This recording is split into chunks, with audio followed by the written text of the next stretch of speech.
You lost this house 8 months ago, Dad. You just don't know it yet.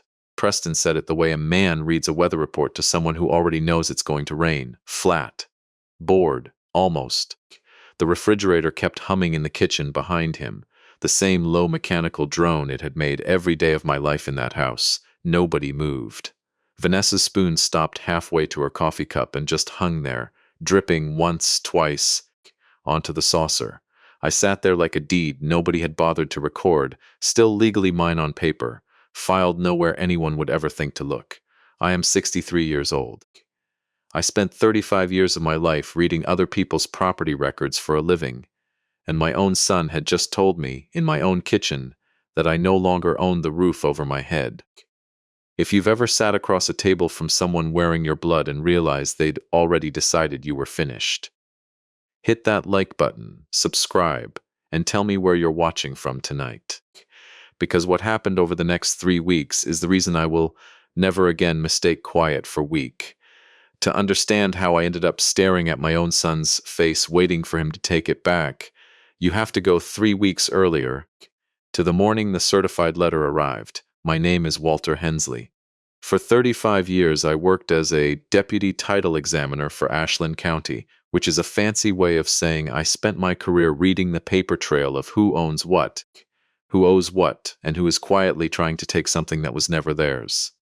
I retired 3 years ago with a pension, a modest savings account, and a wife named Eleanor who used to tease me that I could recite the chain of title on our own house from memory, going all the way back to 1962 when my father bought 4 acres of scrub oak and cornfield and built a house on it with his own hands and a bank loan he paid off in 11 years flat.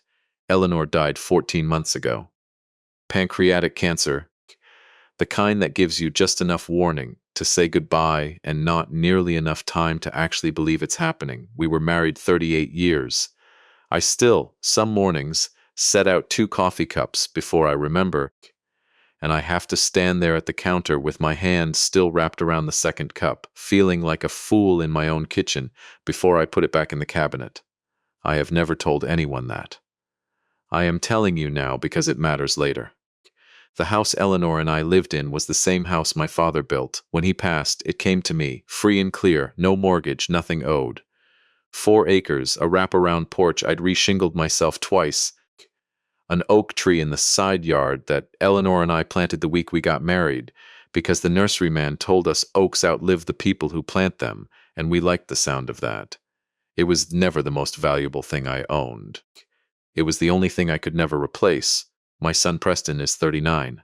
He has a business card that says independent consultant, an office he sublets 3 days a week, and a lifestyle that has never once, in 15 years, matched what a consulting practice with no visible clients could possibly support. I paid his way through college. I co-signed the loan on his first house. When that marriage, his first, ended and left him with debt, I paid that too, quietly, the way you do for your own child, telling myself it was the last time. It was not the last time.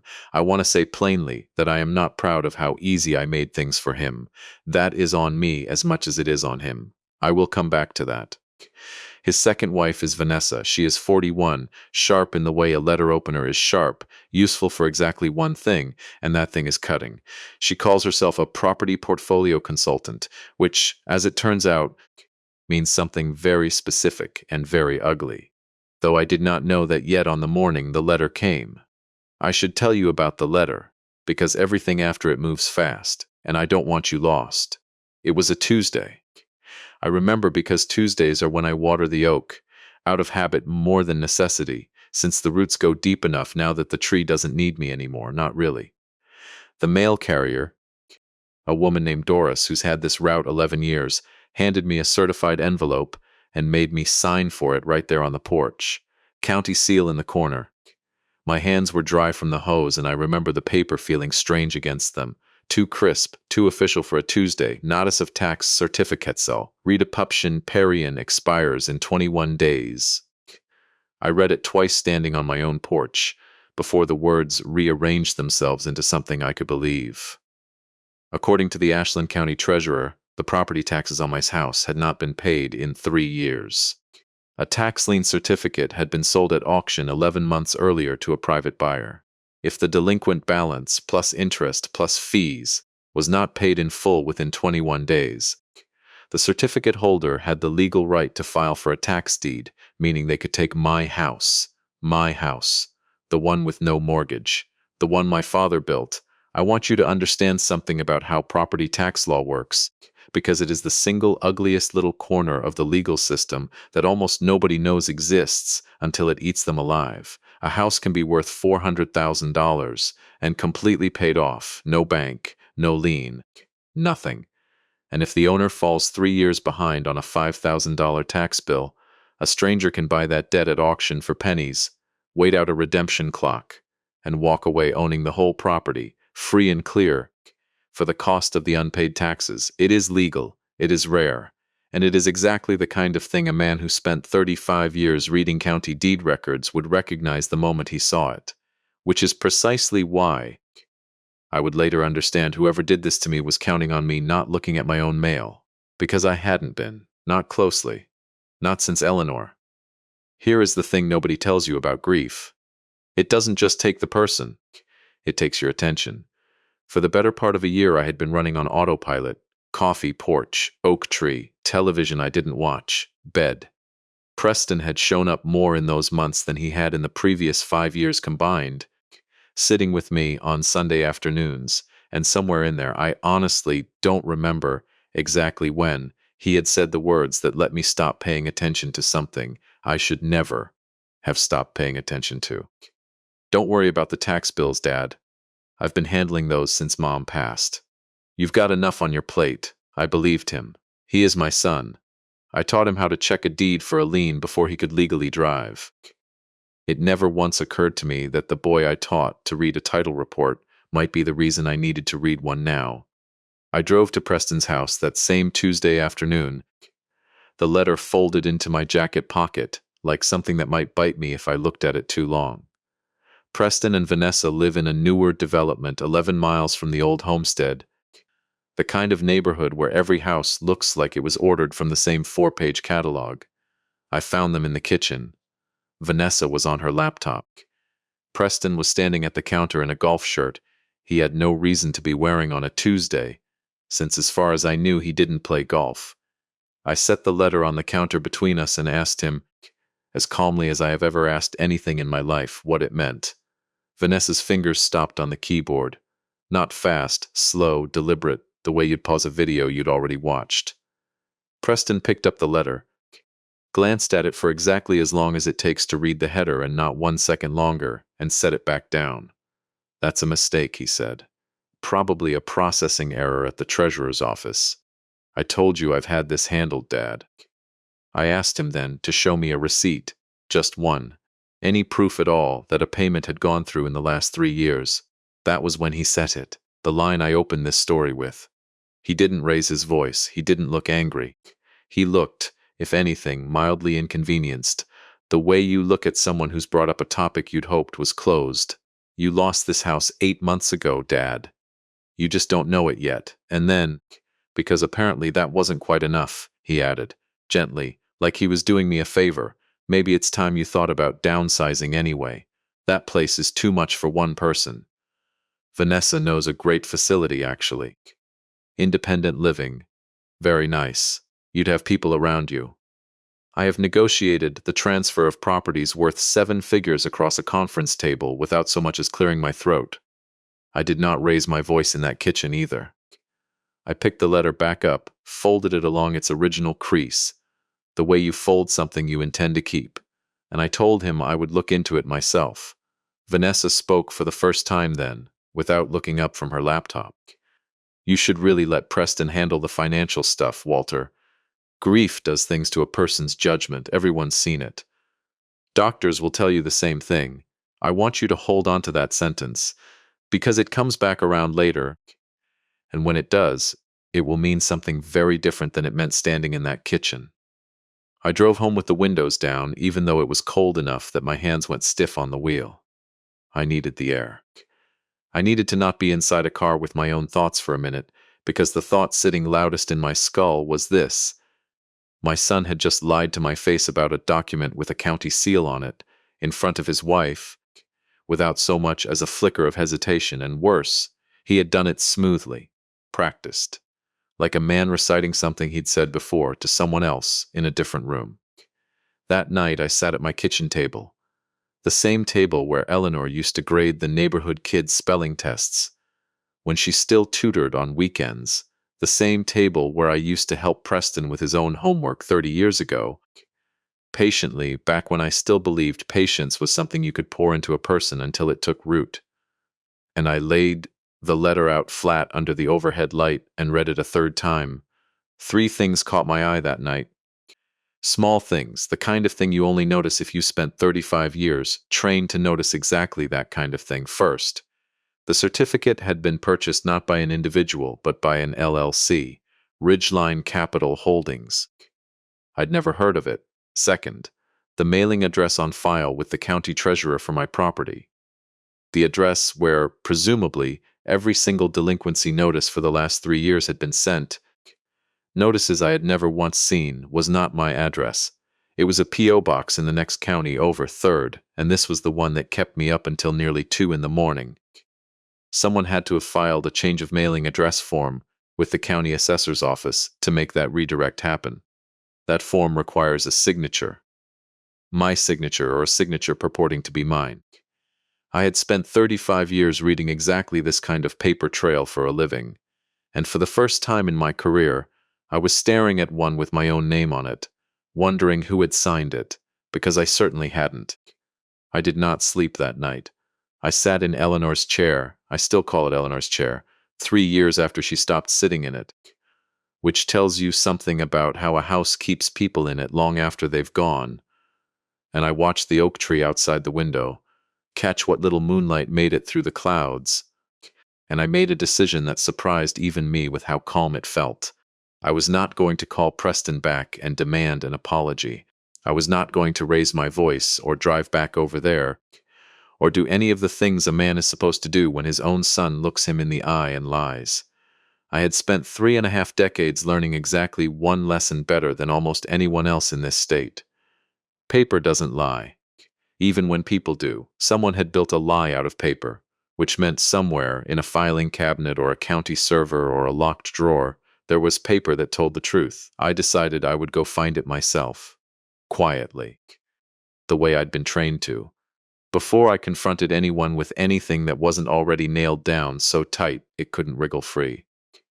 What I did not know yet, what I would not learn for another 9 days, was that the county clerk's office already had that piece of paper sitting in a file, waiting for someone to ask the right question. And when someone finally did put it on the counter in front of me, it would not just tell me who had really been paying or not paying my property taxes. It would tell me that my son's lie in that kitchen wasn't even the biggest lie in the room that day. It just happened to be the only one I could still forgive. Founty records don't forget. That's the thing I used to tell new hires when I trained them, back when I still had a badge and a desk on the 2nd floor of the Ashland County Recorder's office. People forget, marriages end, and nobody remembers who paid off what. Old men die, and their children swear up and down they don't know where a deed went. But paper doesn't forget. Paper sits in a drawer for 40 years, waiting for somebody to ask it the right question. I drove to the county building on Thursday morning, 9 days after the letter, wearing a jacket I hadn't worn since Eleanor's funeral because it was the only one that still looked like it belonged to a man people took seriously. The receptionist at the front desk, a young woman named Carla, who I didn't recognize, buzzed me through without asking my business. Because the woman working the recorder's counter that day was Marjorie Whitfield, and Marjorie had trained under me for 6 years before I retired. Walter Hensley, she said, setting down a stack of deed books, as I live and breathe. What brings you back to the scene of the crime? I told her I needed to pull a chain of title on my own property, and something in my voice must have told her not to ask why, because she didn't. She just walked me back to the terminal I used to sit at for 35 years, and logged me in as a guest researcher the way we used to do for retired staff. No questions asked. I want to explain something about how a title search actually works, because it matters here, and I'll keep it short. Every time a piece of real property changes hands, or gets a lien placed against it, or gets released from one, a document gets filed with the county and stamped with a recording number. Follow those numbers in order, and you get the entire life story of a piece of land. Every owner, every debt, every release, going back as far as the records exist. It is, in its way, the most honest biography a piece of dirt can have, because nobody bothers to lie in a filing they don't expect anyone to ever read again. I pulled the file on my own 4 acres and started at the most recent entry and worked backward. The tax certificate sale was right where the letter said it would be, filed 11 months earlier. Buyer of record, Ridgeline Capital Holdings, LLC. I pulled the LLC's own filing next. Every limited liability company registered in this state has to list a statutory agent, a real human being the state can serve papers on if something goes wrong. I already had a guess who I'd find.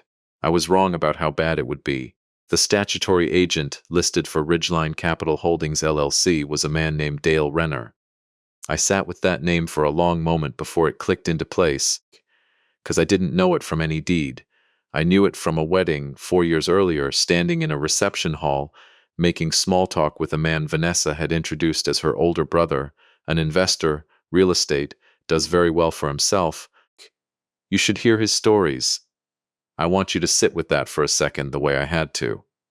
My daughter-in-law's own brother had bought the tax lien on my house. Marjorie leaned over my shoulder at some point, the way she used to when I was training her, and asked if I wanted her to pull the mailing address change form too, since she could see exactly where my search was headed. I said yes. She had it in front of me inside of 4 minutes, because some habits never leave a person, and thoroughness is one of mine. There it was. A change of tax mailing address form, filed with the county assessor's office 3 years, and 2 months earlier, right around the time Eleanor's diagnosis went from bad to terminal, right around the exact window, when I stopped opening every envelope that came to the house, because most of them were hospital bills I already knew the amount of. The form redirected all future tax correspondence for my property to a P.O. box in Delphi County, and at the bottom, in a hand that was almost but not quite, my own signature, close enough to fool a clerk glancing at a stack of 40 forms in an afternoon, not close enough to fool a man who had spent 35 years comparing signatures for a living, was my name. I have signed my name perhaps 40,000 times in my life. I know the exact angle my W leans at, the small hook I put on the final L out of a habit I picked up from my own father. Whoever forged that signature had studied me, not glanced at an old check. Studied. Was this real? That was the first question that landed in my chest, and just sat there, ugly and cold. Was any of the last 3 years, Preston's Sunday visits, his hand on my shoulder at Eleanor's funeral, the way he'd say, "I've got this handled, Dad," like it was a gift he was giving me, was any of it what it looked like, or had I been watching a performance the entire time and simply too tired with grief to notice the seams? The second question came right behind it. Who else knew? Because a man doesn't forge his father's signature on a government form alone in his golf shirt on a Tuesday afternoon, using knowledge of exactly which envelopes an old grieving man wouldn't open. Someone had timed this. Someone had studied not just my signature, but my grief, the way you'd study a lock before you picked it. And the third question, the one that scared me most, because I genuinely did not know the answer. How many other things in my life over the past 3 years had I simply stopped looking at closely enough to see? I thanked Marjorie, made her promise not to mention my visit to anyone, which she agreed to without asking why. Another old habit, discretion, the kind you can't teach, only hire for, and I drove to the county treasurer's office 2 buildings over, because there was one more piece of paper I needed, and this one I couldn't pull from a terminal. This one I needed to ask for, in person, across a counter. The treasurer's office closes at 4:30. I got there at 4:11. The clerk on duty was a woman I didn't know, mid-50s. Reading glasses pushed up into gray hair, name tag that said Patricia. I told her who I was and what I needed. A complete payment history on the parcel, every transaction, every payment, no matter how small, going back 5 years.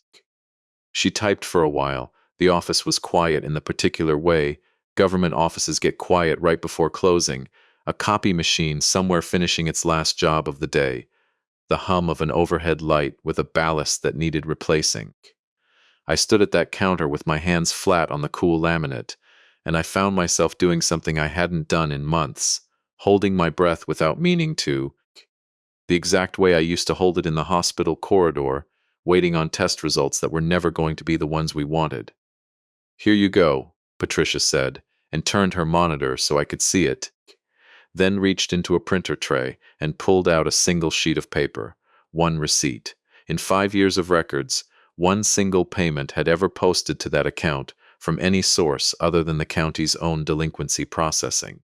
Not 3 years of quiet diligence from a devoted son handling things so his grieving father wouldn't have to worry. One payment, made 11 months earlier, not by Preston, not by me, made by Ridgeline Capital Holdings LLC, the exact same shell company that had then turned around and bought the resulting certificate at auction. I want you to understand what that means, because it took me a full 10 seconds standing at that counter to understand it myself, and I do this for a living. Someone had let the taxes go delinquent on purpose. Then, once the account was far enough behind to qualify for a certificate sale, that same someone, through their own company, had paid off just enough of the balance to trigger the auction on their preferred timeline, then bought their own manufactured lien at that auction, essentially selling the debt to themselves. It wasn't neglect. It wasn't an accident or a grieving old man losing track of his mail. It was a machine built on purpose with gears that had been turning for 3 years, and every single gear had my son's fingerprints somewhere on it. Even if his name wasn't the one signed anywhere official, Patricia slid the receipt fully across the counter toward me, the way you'd hand someone a diagnosis. You didn't have the authority to explain, but couldn't pretend not to have seen. "Is everything all right, sir?" she asked. "You've gone a little pale." I told her I was fine. I was not fine. I picked up that single sheet of paper, a receipt, nothing more, an object you could fold into your wallet and forget about, the least dramatic piece of evidence I have ever held in my hands, and I felt something in my chest that I can only describe as a door closing on one version of my life, and another one, colder, opening right behind it. I did not go home. I drove, instead, to a diner on Route 9 that had been there since before I was born, the kind of place with a laminated menu and coffee that's been on the burner too long, and I sat in a booth by the window and I called a man I hadn't spoken to in almost 2 years. His name is Grady Poole. He spent 26 years as an investigator for the county prosecutor's economic crimes unit before he retired to do private work, and he and I had crossed paths 100 times over the decades, always on the same side of a case, always with the same respect for a paper trail that most people in law enforcement never quite develop, because most people in law enforcement are trained to chase people, and Grady and I had both spent our careers learning that documents run slower than people, but they never, ever lie about where they've been. He answered on the second ring, the way he always did, like he'd been sitting by the phone waiting for exactly this kind of call his whole retirement. "Walter Hensley," he said. "I heard about Eleanor. I'm sorry I didn't make the funeral." I told him it was all right. I told him I needed his help with something else now, something that couldn't wait for sympathy, and I laid it out for him. The letter, the forged signature, the shell company, the single receipt sitting on the table in front of me like a stone, I couldn't stop turning over in my hand. Grady was quiet for a moment. Then he said the thing that has stayed with me every day since. "Walter, in my whole career, the family cases were always the worst ones to prove and the easiest ones to solve, once you got someone willing to actually look. Most people won't look. They'd rather believe the lie than sit with what the truth is going to cost them. You're already looking. That's more than 90% of the people I ever worked for ever managed to do." I asked him what he needed from me to start. He asked me one question back, and it was the same question I'd been asking myself in that empty treasurer's office parking lot for the last 20 minutes. "Dom's your son know that you know?" I told him no. Preston still believed, as far as I knew, that his father was a grieving old man standing in a kitchen, folding a letter he didn't understand into his jacket pocket. Good. Grady said. Then let's keep it that way a little while longer. Because whoever built this thing didn't build it to be found, which means the moment they think you found it, they're going to move fast to finish what they started. You want to know the whole shape of this before you let them know you're looking. Give me a week. I hung up the phone in that diner booth and sat there for a long time with my cold coffee and the single receipt from the treasurer's office lying flat on the table in front of me, next to the certified letter, next to the forged mailing address form, and I thought about my father, who built that house with his own 2 hands and paid off the loan on it in 11 years because he never once, in his whole life, wanted to owe anyone anything he couldn't look them in the eye about. I thought about the fact that I had raised a son who apparently could look me in the eye and lie without so much as a change in his breathing. And I thought, this is the part I'm not proud of, the part I've turned over more times than any of the rest of it. I thought about all the times over the last 15 years I had quietly paid off something Preston had let fall apart. All the times I had told myself it was the last time, all the times I had chosen the easy peace of writing a check over the harder work of teaching my son that actions carry weight. I had spent 35 years teaching strangers, at a government counter, exactly how consequences get recorded permanently onto a piece of property forever, and somewhere along the way, at my own kitchen table, with my own son, I had taught him the opposite lesson without ever meaning to, that with me there were no consequences at all, only rescue. I don't say that to excuse what he did. Nothing excuses what he did, but a man who spends his whole life reading the truth in other people's paperwork owes it to himself, eventually, to read a little of it in his own life too. That night, in that diner, was the first time I let myself do that, and it did not feel good. It felt necessary, which is a different thing entirely, and a harder one. I drove home in the dark. The oak tree was just a black shape against a slightly less black sky by the time I pulled into the driveway, and I sat in the car for a minute before I went inside, looking at the house my father built. The house Eleanor and I had raised our family in, the house a stranger named Dale Renner now legally held a claim against because of paperwork with my forged signature on it. 21 days had already become 12. I went inside, and for the first time since the letter arrived, I slept. Not well, not peacefully, but I slept, because somewhere in that diner booth I had stopped being a man waiting to find out what was happening to him, and become, again, after 14 months of grief with no direction to point it, a man who knew exactly what he was going to do next. What I did not know yet, what Grady would call me about 6 days later, his voice low and careful in a way I had never heard from him before, was that the forged signature and the shell company weren't even the worst of what was waiting to be found, because 3 years before any tax bill ever went unpaid, there was another piece of paper, older, buried further back, and when Grady finally read it to me over the phone, sitting alone in Eleanor's chair with the porch light on and the oak tree black against the window, I understood for the first time that my son hadn't started lying to me 3 weeks ago. He'd started years before that. And the house was never the whole plan. It was only ever the beginning of it. Grady called 6 days later, on a Wednesday, a little after 9 at night. I remember the hour because I was sitting in Eleanor's chair with the television off and the porch light on, the way I'd started doing most evenings since the letter, just sitting, listening to the house settle around me the way old houses do. "Walter," he said, and there was something different in his voice, something I hadn't heard from him in the diner, or on the phone 6 days earlier. Grady Poole spent 26 years working economic crimes for the prosecutor's office. I had never once heard him sound careful. He sounded careful now. "I need you to think back," he said. "1 week after Eleanor's funeral. Do you remember signing anything?" I told him the truth, which is that the 2 weeks after Eleanor died are not entirely mine anymore. I remember pieces. I remember the funeral home carpet, a strange dark green, and I remember somebody's casserole dish that I never returned and still don't know whose it was. I remember Preston sitting with me on the porch 3, maybe 4 evenings in a row, saying almost nothing, which at the time I took for grief shared quietly between a father and son, the two of us just sitting with the same loss. I do not remember signing anything. That does not mean I didn't. Grady told me what he'd found. A durable power of attorney filed with the county recorder 8 days after Eleanor's funeral, granting Preston Michael Hensley full authority over my financial affairs, banking, real estate, tax matters, the works. In the event I became, and this was the language, incapacitated by grief-related mental distress as determined by a treating physician. My signature was on it.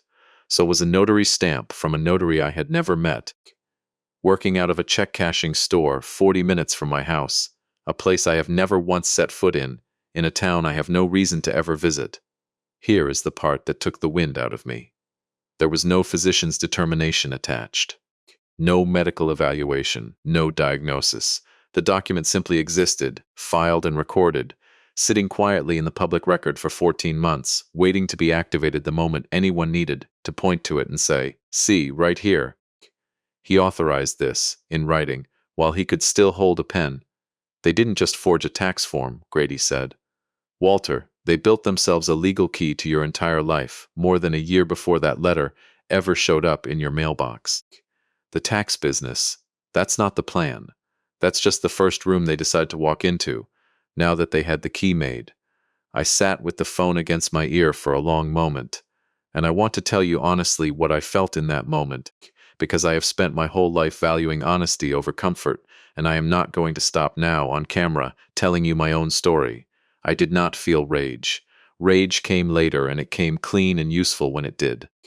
What I felt sitting in Eleanor's chair that night was something closer to vertigo, the specific sick feeling of realizing that a year of your life, a year you thought you understood even in its worst moments, had actually been happening to you without your knowledge, like discovering halfway through a play that you'd been reading the wrong script the entire time.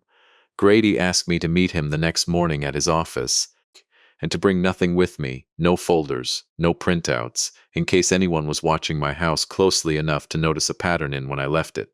I told him that felt like something out of a movie. He told me flatly that 11 months ago somebody had forged my signature twice and built a legal document granting themselves control over my life. So perhaps it was time I started taking the movie seriously. His office was a converted garage behind his house.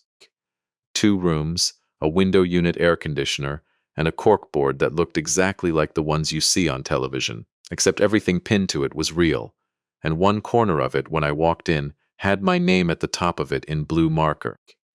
He'd found 2 more, 2 other properties in Ashland and the neighboring county, both owned by widowers, both men in their 60s or 70s, both with the same shape of story.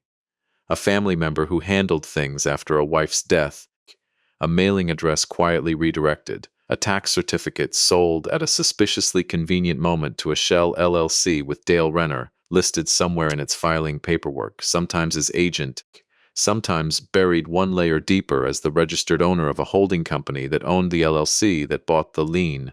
One of the men, a retired machinist named Elmer Bosch, had already lost his house. Gone. Deed transferred 8 months earlier, the redemption period expired with nobody contesting it, because Elmer, Grady told me, had passed away 3 months after the tax deed went through, heart failure, alone, in an assisted living facility he'd been moved into by a nephew who'd assured everyone it was for the best. I want to tell you I felt only fury when I heard that. I did feel fury. I also felt something colder and quieter sit down right next to it, and that was recognition. I had been 14 months into exactly the kind of grief that makes a man stop reading his own mail, and I had a son standing close enough to guide that grief in whatever direction served him. Elmer Bosch had apparently had a nephew doing the same thing. This was not one bad decision made by one desperate son. This was a method, practiced, repeated, refined on men just like me until it worked reliably enough to run again. Dale Renner, Grady said, tapping the photo pinned at the center of the corkboard. A DMV photo of a lean man in his 40s with the kind of smile that looks rehearsed even when it's genuine. Real estate investor on paper. What he actually runs is a pipeline. Identify a widower, ideally one whose family already has some financial dependency on him, a son who needs money, say, or a nephew with debts. Get that family member to quietly redirect the mail and get a power of attorney on file during the worst weeks of the man's grief. Then let the tax account go delinquent on a schedule slow enough that nobody notices, fast enough to hit certificate sale eligibility inside 3 years. Buy the certificate through a shell company, wait out the redemption window, file for the deed. Sell the property at full market value 18 months later, once enough time has passed that nobody connects the dots. And Preston, I said, is he running this? Or is he a piece of it? Grady was quiet for a second, the kind of quiet a careful man uses when he's about to tell you something he's not entirely certain of yet. I don't think your son built this, he said finally. I think your son married into it. Vanessa's maiden name is Renner. Dale's her older brother. I pulled her financial history, nothing illegal there. All public and consensual filings, court records from a business dispute 2 years back. And Walter, your daughter-in-law is not a woman running a real estate consulting practice. She's a woman $200,000 in debt to her own brother from a strip mall investment that went bad in '09 and never recovered. Dale's held that debt over her for years. My read, and it's a read, not a fact yet. Vanessa didn't come up with this. She got pulled into it to pay down what she owes him. And Preston, God help him, may not even fully understand what he's a part of. He may genuinely believe he's just helping his wife's brother with some paperwork on your behalf. Men talk themselves into a great deal when the alternative is admitting their wife is in debt to a man who scares her. I sat in that converted garage office for a long moment, looking at Elmer Bosch's photograph pinned next to mine. An old man I had never met who had lost everything and then his life within the space of 11 months. And I felt the shape of the next 3 weeks settle into place in my mind the way a chain of titles settles into place, once you've traced it back far enough to see the whole picture at once. I did not want to destroy my son. I want to be honest with you about that, because there is a version of this story where I tell you I walked out of that office thinking only about revenge, and that would not be true. What I felt, underneath the fury, was something closer to grief, a second grief, layered on top of the first for the version of Preston I had spent 39 years believing existed. A boy who used to sit next to me at this very desk and ask me to teach him how to read a deed, who used to be proud, genuinely proud, when I let him help. Somewhere between that boy and the man in my kitchen who told me I'd already lost my house and didn't know it. Something had gone wrong, and I had to admit to myself, sitting in Grady's office with Elmer Bosch's dead eyes looking up at me from a DMV photo, that some of what went wrong was mine to answer for. Every time I rescued Preston from a consequence, I had taught him that consequences were negotiable, that his father's love came with an unlimited line of credit that required nothing back. Vanessa hadn't built that flaw in him. I had built it, patiently, over decades, out of love that never once asked anything hard of him in return. That does not excuse a single thing he did. I need to say that clearly, because I know some of you watching have complicated feelings about your own children, and I don't want anyone hearing this and thinking soft love excuses hard betrayal. It does not. But understanding where a wound came from is not the same as forgiving the person who reopened it, and I needed, that week, to hold both of those things at once. I did something over the next few days I am not proud of, and I want to tell you about it because it is the truest part of this whole story. I invited Preston to dinner, alone, no Vanessa, at a diner near my house, the kind of ordinary invitation a lonely father sends a busy son, and he came because whatever else Preston is, he has never once turned down a free meal from me in 39 years, and some small, wounded part of me registered that fact and filed it away as one more piece of evidence about exactly how much had actually changed between us and how much simply hadn't. I watched him across that booth the way I used to watch a suspicious deed for the tell that doesn't match the rest of the document, the signature that leans a half-degree wrong, the notary stamp with a date that doesn't line up with the county's own log. He talked about work, vaguely, the way he always talks about work.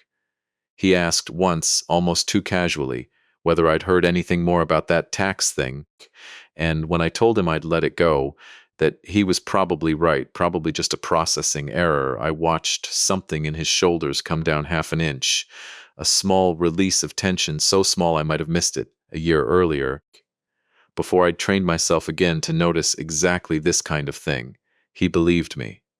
That was the moment I understood, with total certainty, that Preston did not know how deep this actually went. A man who knew about the forged power of attorney, about Elmer Bosch, about his own wife's brother running a machine that had already killed one lonely old man through neglect and grief. That man does not relax his shoulders over a diner booth, because his father says he's decided to let a clerical error go. Preston relaxed because, in his mind, the worst thing that had happened was a white lie about paying taxes, told to spare his grieving father one more worry. He believed his own cover story. That is either the saddest thing I learned that week, or the most useful one.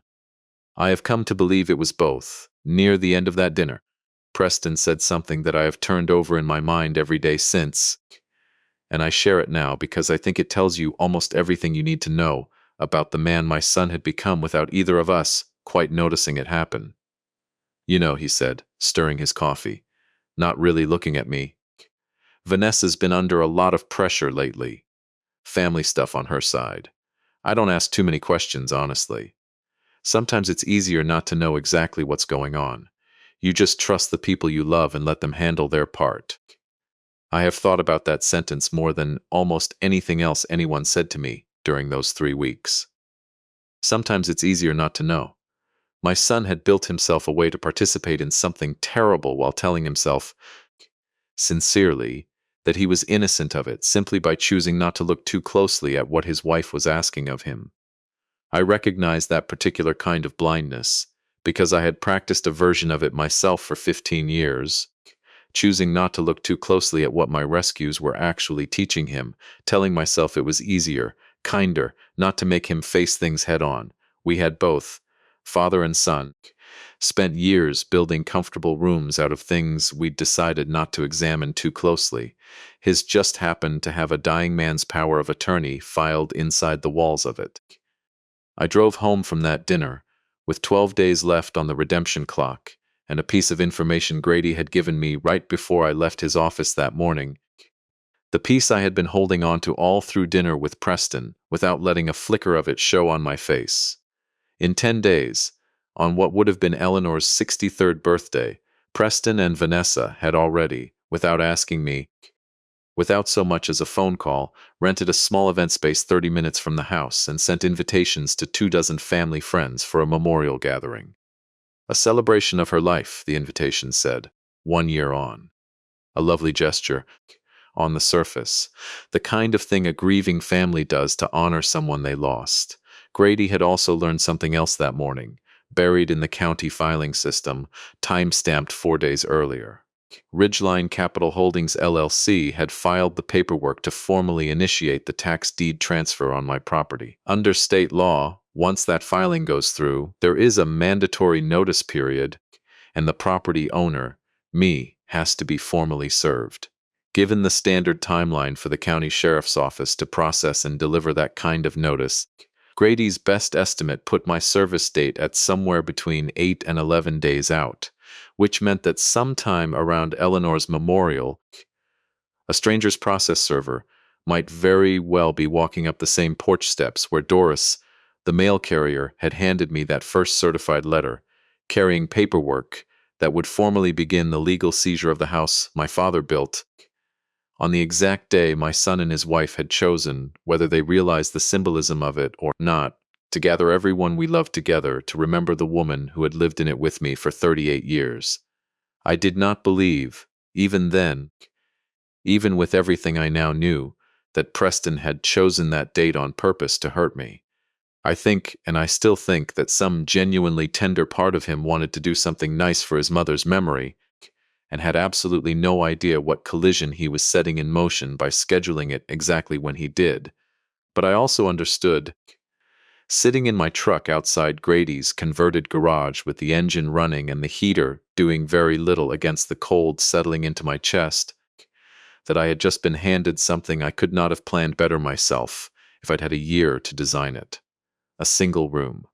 Every person who mattered to this story gathered together on purpose, on a day already weighted with more meaning than any of them fully understood. I called Grady back before I'd even pulled out of the driveway. I need everything finished by the memorial, I told him. Every document. every name. I want it laid out clean enough that nobody in that room, not Preston, not Vanessa, not her brother, has a single inch of room left to lie their way out of it. Grady was quiet for a moment on the other end of the line, and when he spoke again, his voice had gone from careful to something closer to grim satisfaction, the voice of a man who has spent 26 years waiting for exactly this kind of clean shot at exactly this kind of person. 10 days, Walter, he said. That's tight, but it's doable if you're willing to do one more thing for me between now and then. I need you to go back into that house one more time. Not to confront anyone, to look for one specific piece of paper I think is still sitting there, hiding in plain sight. That's going to be the difference between winning this in court a year from now and finishing it in that room in front of everyone on the day it'll matter most. I asked him what he was looking for. He told me, and when he did, I understood immediately, because it was the one document in this entire ugly chain that I hadn't thought to look for, precisely because it was the most ordinary, the most unremarkable, the kind of paper any of us signs a dozen times a year without a second thought. He wanted the original notary journal. The notary journal is, by law, the most boring document a public official is required to keep. Every notary in this state has to record, by hand, in a bound book, every single time they notarize a signature, the date, the name of the signer, the type of document, and a thumbprint if the transaction involves real property. Most notaries fill that book with car titles and loan paperwork and never think about it again. It sits in a drawer. Nobody reads it.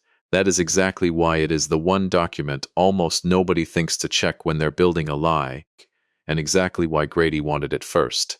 The notary listed on my forged power of attorney was a woman named Corinne Vasco, working out of a check-cashing storefront in Delphi County called Quick Cash and Notary, 40 minutes from my house. I had never met her. I had never set foot in that storefront. And under state law, a notary's journal is a public record. Any citizen has the right to request to inspect it, or a certified copy of the relevant page. Grady made the request himself, using his old prosecutor's office letterhead, which still carried enough weight that Corinne Vasco's employer produced the journal without asking a single follow-up question. What came back? 3 days later, sitting in a manila envelope on Grady's corkboard desk, told me more about the size of what I was dealing with than anything else we'd found. The entry for the date on my power of attorney existed. My name was there, printed in a hand that wasn't mine, along with a document description, durable poe, and a thumbprint smudge in the box beside it. The thumbprint wasn't mine either. Grady had a friend retired from the state crime lab run a comparison against my actual prints, which I gave voluntarily at a police substation on a Tuesday morning, feeling like a man being fingerprinted for a crime I hadn't committed, which, in a strange and roundabout way, was exactly what was happening. No match, not even close, which meant Corinne Vasco hadn't just been careless. She had knowingly notarized a document for a man who was never in the room, using a thumbprint that belonged to someone else entirely, someone Grady would later identify, through a separate court filing 3 counties over, as a low-level employee of one of Dale Renner's other holding companies. A young man paid, we came to believe, $40 an hour to sit in a check-cashing store on slow afternoons and press his thumb onto documents that would later be used to strip elderly men of their homes. I want to pause here and tell you something I have never said out loud to anyone, not even Grady. Reading that journal entry, seeing my own name sitting there in someone else's handwriting next to a stranger's thumbprint, was the closest I have come in my adult life to understanding what it must feel like to watch someone steal your face, not your money, not your house, your identity in the most literal sense, the specific, irreplaceable proof that you are who you say you are, handed over to a stranger for $40 an hour on a slow Tuesday afternoon, so that another stranger could later use it to take everything you'd spent a lifetime building. Grady and I spent the next 4 days building what he called, without a trace of humor, a clean case.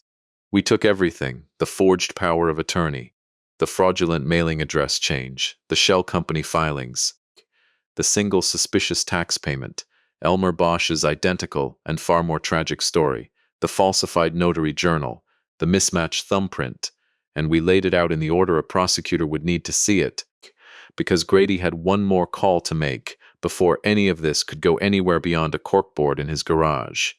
He called a woman named Renata Cho, an investigator with the State Attorney General's Elder Financial Abuse Unit, someone Grady had worked cases alongside twice during his career and trusted the way he trusted almost no one else in law enforcement. I sat in on that call. Renata Cho listened for 11 minutes without interrupting once, and when Grady finished, she asked exactly one question. How many other victims do you think there are? Grady told her honestly. At least 2 confirmed, Elmer Bosch and myself, with a pattern suggesting there could be more, possibly going back years, possibly across multiple counties, all following the same method. Identify a grieving widower, cultivate a family member already financially dependent on him, get a power of attorney and a mailing redirect filed during the worst weeks of his grief, let a tax account go delinquent on a slow enough timeline to avoid suspicion, and harvest the property 18 months to 2 years later once nobody was looking anymore. Renata Cho was quiet for a moment, and then she said something that has stayed with me the way certain sentences do, lodging themselves permanently in the part of your memory where you keep the things that changed how you see the rest of your life. Mr. Hensley, she said, addressing me directly for the first time, I need you to understand something. What happened to you isn't a family dispute that spiraled. It's a pattern crime, run against people specifically chosen because grief makes them stop reading their own mail. You are, right now, sitting on the single cleanest evidentiary trail I've seen against an operation like this in 6 years, because you happen to be the one victim in this pattern who used to do this exact kind of document work for a living. Most of the men targeted this way never figure out what happened to them until it's too late to fix it. You figured it out in 3 weeks. That matters more than you know. She wanted a warrant. She wanted it fast, before anyone involved realized the redemption clock and the memorial were about to collide. And she wanted, more than anything, to be in a position to move the moment the timing was right, rather than tipping our hand early and giving Dale Renner and Corinne Vasco time to scrub the paper trail before it could be seized, which brought us back to the memorial. I need to tell you something about the 6 days between that phone call and Eleanor's memorial, because it was, without question, the hardest stretch of the entire ordeal, harder even than the moment I first read that certified letter on my porch. I had to keep living a normal life in front of my son. I had to answer Preston's phone calls about seating arrangements and catering with the same warm, slightly distracted tone I'd used with him my entire life, while carrying, at all times, the knowledge of exactly what his wife's family had built, and exactly what was going to happen the next time we were all in a room together. I visited Eleanor's grave twice that week, which I don't normally do. Once a month has always felt right to me, enough to remember without turning grief into a habit that owns you. But that week I needed to sit on the cold ground beside her marker and say some things out loud that I wasn't ready to say to anyone living yet. I told her what I'd found. I told her I was sorry it had taken me this long to notice. I told her that whatever happened at her memorial, I needed her to understand it wasn't disrespect to her memory. It was the opposite. It was the only way I knew how to protect the last thing we'd built together with our own hands. I also, on the second of those 2 visits, sitting on ground still slightly frozen from an early frost, said out loud, for the first time, the thing I had been circling for 2 weeks without landing on directly, this is partly my fault too, Eleanor. I made it too easy for him, his whole life, to never have to face what he broke. I don't know how to fix 39 years of that in 3 weeks, but I'm going to try to at least stop making it worse. I don't believe in signs, particularly.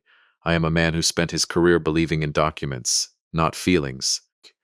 But the wind picked up right after I said that, enough to make the bare branches above the headstone knock together, and I sat there a while longer than I meant to, before I finally stood up, brushed the frost off my knees, and drove home to finish the last of what needed finishing before Saturday.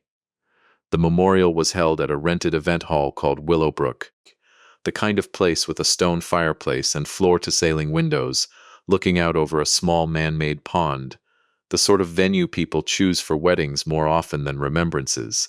though I understood, watching the room fill that afternoon, exactly why Vanessa had picked it. It photographed well. Everything about how Vanessa moved through the world, I had come to understand over the last 3 weeks, was built around how things photographed.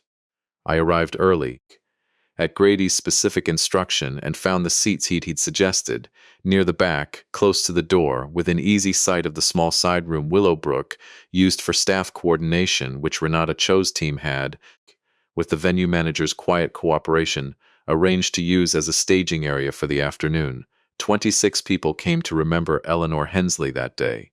Old neighbors, 2 women from her book club, both crying before they'd even taken their coats off. A former student she'd tutored 15 years earlier, now a grown man with children of his own, who stood up, unprompted partway through, and told a story about how Eleanor had stayed after their sessions twice a week for an entire school year, without extra pay, because she refused to let a kid who wanted to learn fall through the cracks of a system too busy to notice him.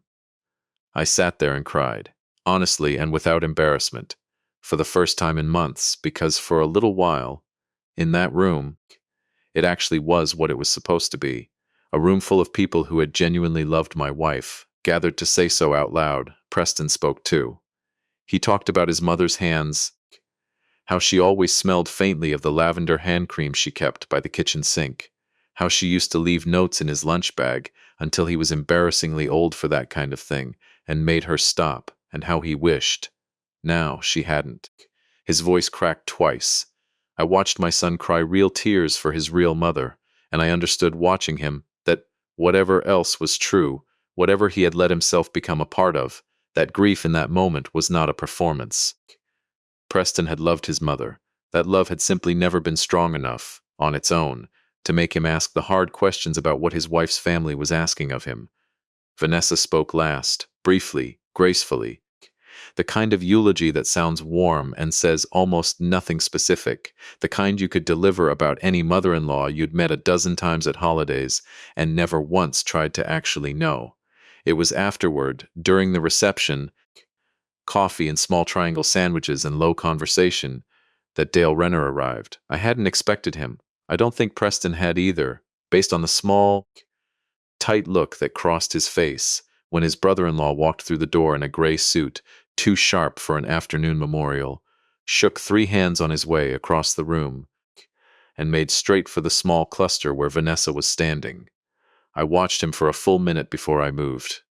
He had the easy, practiced warmth of a man who has learned that charm is the cheapest possible way to buy access. And I thought, watching him laugh at something one of Eleanor's old neighbors said about Elmer Bosch, dead in an assisted living facility 3 months after this same man's paperwork took his house, and I felt something in my chest go very still and very clear, the way a room goes quiet, right before you say something you can't take back. I crossed the room and asked Preston, Vanessa, and Dale if I could speak with the 3 of them privately for a moment, in the small side room by the coat check. I kept my voice warm. I kept my face soft. 35 years of reading other people's paperwork teaches you, among other things, exactly how to hold your own face still. Preston looked confused but agreeable, the way he'd looked his whole life at every request I'd ever made of him. Vanessa's eyes flicked just once toward her brother, and something passed between them too quick for anyone but a man specifically watching for it to catch. Dale simply smiled and said, Of course, Walter, whatever you need, in a voice that had clearly never once, in his adult life, imagined it might be walking into a room it couldn't talk its way back out of. The side room was small, beige carpeted, with a folding table pushed against one wall and 4 stacking chairs. I had asked Grady to set a single manila folder on that table an hour earlier, unremarkable, unlabeled, the kind of thing you wouldn't look twice at if you didn't know what was inside it. I closed the door behind the 4 of us. Sit down, I said, and something in my voice, not loud, not raised, but entirely without the softness I'd been wearing all afternoon, made all 3 of them sit without a single word of protest. I picked up the folder and I didn't open it right away. I held it, and I looked at my son, and I told him the truth, plainly, the way I'd spent 35 years learning to deliver hard news to strangers across a government counter. 11 months ago, I said, someone sold a tax lien on my house to a company controlled by your brother-in-law. 3 years and 2 months ago, someone filed a power of attorney with the county, in my name, notarized by a woman who never met me, using a thumbprint that belongs to an employee on Dale's payroll. I have the notary journal. I have the mailing address change form with a forged signature on it. I have a receipt showing that Ridgeline Capital paid down my own tax delinquency so they could buy the resulting certificate at auction from themselves. And I have a dead man named Elmer Bosch, who lost his house the exact same way 8 months before he died alone in an assisted living facility his nephew talked him into. I opened the folder then and set the single tax receipt, the one Patricia had slid across the treasurer's counter 3 weeks earlier, flat on the folding table, facing the three of them. The way you'd lay down a winning hand you'd been holding the entire game. Vanessa's face went the color of the beige carpet. Preston looked down at the receipt, then up at me, then at his wife, and I watched, in real time, 3 weeks of careful blindness collapse all at once behind his eyes. Dale Renner recovered fastest, which told me everything I needed to know about how many times he'd been in exactly this kind of room before. He leaned back in his folding chair, adjusted the cuff of his very sharp suit, and said the thing that ended, permanently, any small remaining part of me that had still been hoping this could somehow be smoothed over quietly, within the family, without the rest of what was coming. Walter, he said, with a smile that didn't reach anywhere near his eyes, I understand you're grieving, and grief does strange things to a man's judgment. But let's be honest with each other. Eleanor's gone. You're alone in a 4-acre house you can't keep up with. That's worth more sitting empty on a nice lot than it is to a 63-year-old man rattling around it by himself. We were going to let you stay as long as you wanted, you know. Nobody was throwing you out on the street. This was always going to end with everybody comfortable. You're making this uglier than it needs to be. Over-sentiment about a house, your dead wife, barely got to enjoy toward the end anyway. The room went very quiet after that. Not the quiet of shock, the quiet of a specific kind of silence I recognized instantly, because I had built entire arguments around noticing exactly this kind of silence for 35 years. It was the silence of a man who has just said something so cold, so casually cruel, that even the people on his own side of the table feel the temperature in the room drop. I did not raise my voice. I want you to understand that, because everything that came before this moment had been building toward exactly this kind of test, and I had promised myself, sitting at Eleanor's grave 6 days earlier, that whatever happened in that room, I would not become the kind of man who needed to shout to be heard. You're right about one thing, I said. Eleanor didn't get to enjoy the end of her life the way she should have. She spent the last 8 months of it in hospital rooms and hospice care, fighting for every extra week she could get, and the only thing that made any of it bearable was knowing she'd get to come home to that house between treatments, to her own kitchen, her own garden, the oak tree we planted the week we got married. You just told me, to my face, in the room where we're supposed to be remembering her, that her dying in that house was a waste of good real estate.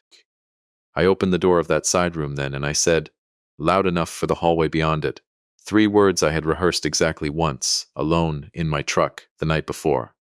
We're ready now. Renata Cho came through that door within 4 seconds, which told me she'd been standing directly outside it the entire time, along with 2 uniformed deputies from the county sheriff's office, and a 3rd investigator I didn't recognize. Dale Renner was on his feet before the first deputy fully cleared the doorway, reaching for a phone in his jacket pocket that never made it out, because the deputy nearest him closed a hand around his wrist with the calm, practiced speed of a man who has done this exact motion more times than he could count.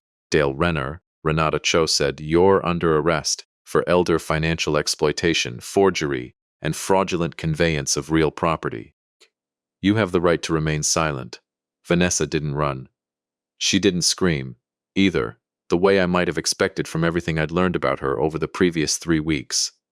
She sat perfectly still in her folding chair, staring at the single tax receipt still lying on the table, and when the 2nd deputy stepped toward her with a 2nd set of handcuffs, she said, very quietly, to no one in particular, in a voice that had none of the sharpness I'd heard from her in my kitchen 3 weeks earlier. I told him this would catch up with us eventually. I told him. I looked at Preston then. My son was standing against the far wall of that small beige room, both hands pressed flat against it behind him, like a man trying to hold a building up by sheer physical will, watching his wife get read her rights, 11 feet away from him at his own mother's memorial. He looked, for the first time in longer than I could remember, exactly like the boy who used to sit across from me at our kitchen table, asking me to teach him how to read a deed.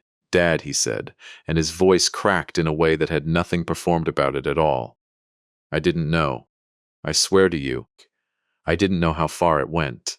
I knew Vanessa needed help with something for her family, and I told myself it wasn't my business to ask too many questions.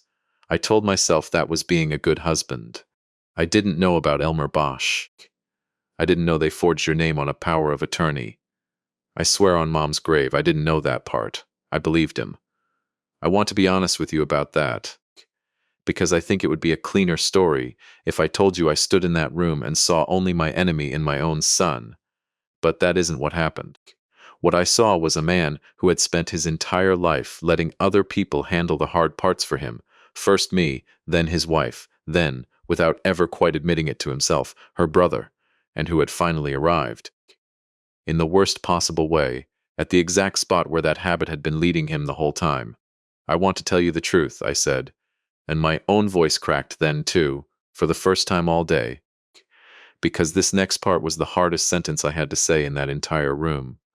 "I made it easy for you to not ask hard questions your whole life. Every time you let something slide, I was there to catch it before you ever had to feel the weight of it land. I thought I was protecting you.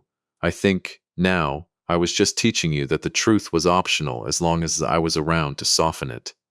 I'm sorry for that, Preston. I am. But I need you to understand. That's on me, and it's real, and it doesn't erase one single thing that happened over the last 3 weeks. Both things are true at the same time. I failed you as a father in one direction. You failed me, and yourself in another. We're going to have to sit with both of those, separately, starting today." Renata Cho, standing near the doorway with Dale Renner already cuffed beside her, spoke gently into the quiet that followed. "Mr. Hensley," she said to Preston, "we're going to need to talk to you too, but based on what we've gathered over the last week, our understanding is that you weren't a knowing party to the forgery or the notary fraud specifically. Your cooperation now, today, is going to matter a great deal for how this proceeds for you."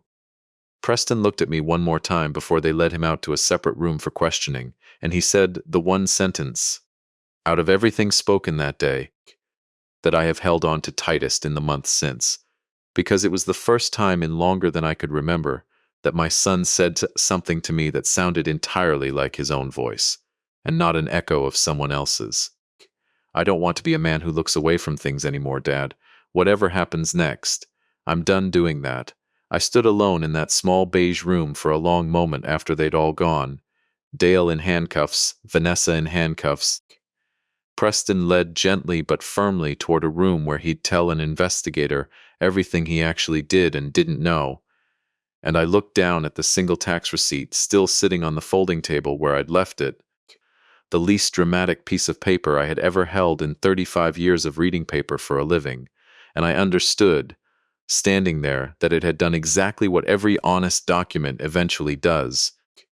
Given enough time and the right person willing to keep looking, it had told the truth, long after every person in that room had stopped being willing to.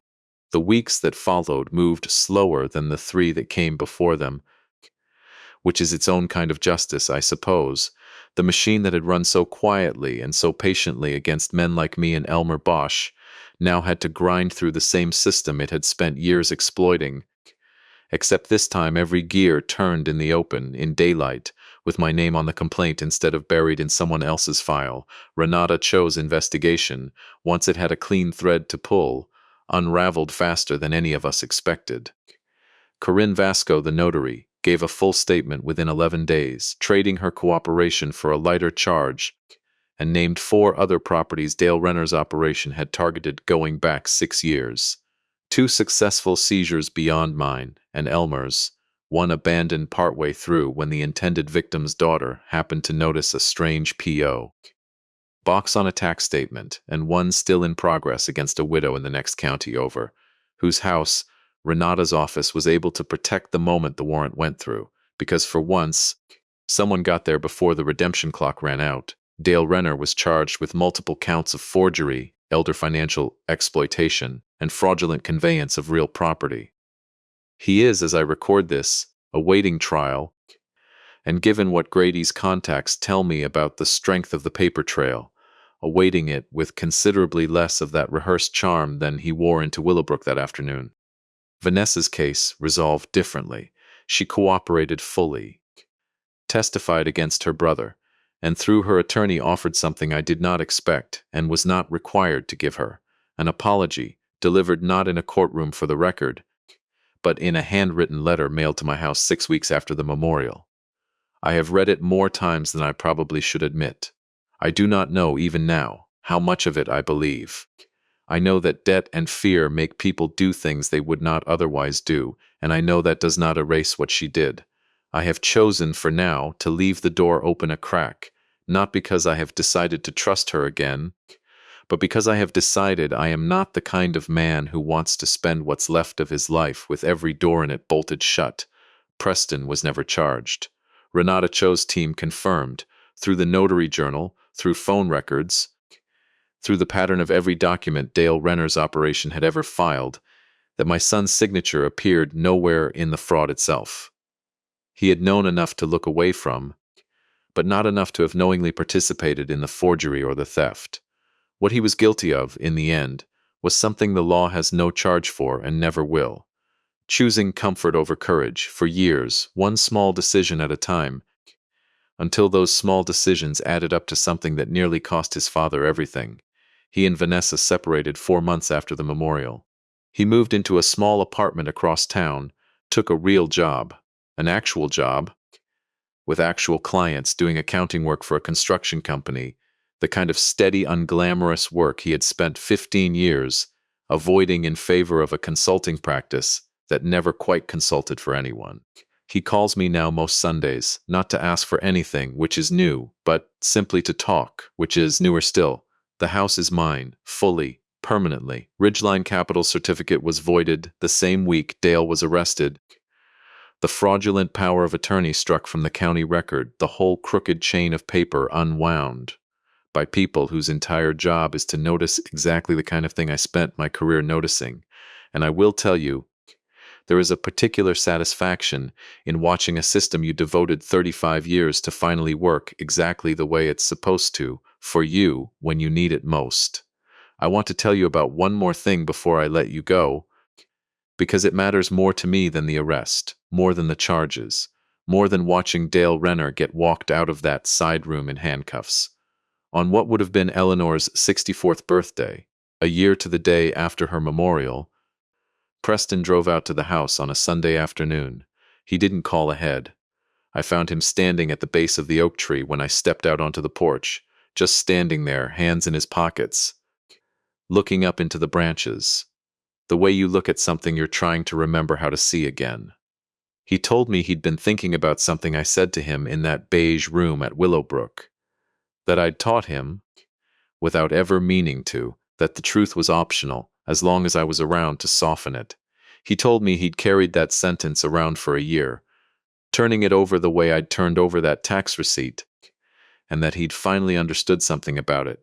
He hadn't been able to see in the moment, standing against that wall with his wife in handcuffs 11 feet away from him. I let people make things easy for me, my whole life, Dad, he said, because it was easier than being the kind of man who has to actually stand for something when it costs him. I don't want that anymore. I don't know exactly how to be different yet. But I wanted you to know I'm trying out loud where you can see it instead of just telling myself quietly that I mean to. We stood under that oak tree for a long time after that, not saying much else. The way men in my family have always been better at standing together in silence than finding the exact right words for what needs saying. I thought about the nursery man 38 years earlier, telling Eleanor and me that oaks outlive the people who plant them.